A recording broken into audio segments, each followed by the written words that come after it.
இவனுக்கு அடுத்தது 600 ஆண்டுகளுக்கு பிறகுதான் சிவவாக்கியார் வந்து என்னடா அந்த பூஜை புனஸ்காரம்லாம் பரட்சியாவதேதடா சாதியாவதேதடான்னு ஒருத்தர் பாடுறாரு. பன்னி மூத்திரத்தை ஏன் புனிதமாக்கவில்லை? மாட்டு மூத்திரத்தை அது சரியாக இருக்கிறது, அதில் அறிவு இருக்கிறது, அது பயன்படுத்தினால் நமக்கு நோய்கள் தீருகிறது என்றால் டீச்சிங் லேர்னிங் மெத்தட்னா நாங்க இதை செய்யறோம் சார், அது செய்யறோம் sir, group learning, cooperative learning, collaborative learning பண்றோம் sir, group problem solve sir.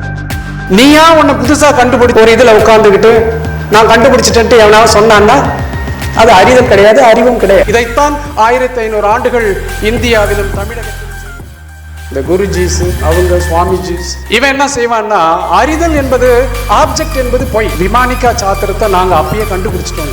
ஏன்னா அந்த கடவுளர்கள் எல்லாம் பறந்தார்களாம் மேல சொல்றோம். அதுதானே நமக்கும் மாட்டுக்கும் விலங்குகளுக்கும் வித்தியாசம் இருக்கிறது. அப்ப நீ அறியவே கூடாதுங்கிறார். ஆனா அவரு தான் சொல்றாரு ஆதிசங்கரர் தப்பு, அது வந்து மோனிசமா இல்ல, யார் மத்வாச்சாரி அதுல கொஞ்சம் சயின்ஸை கொண்டு வர்றாரு.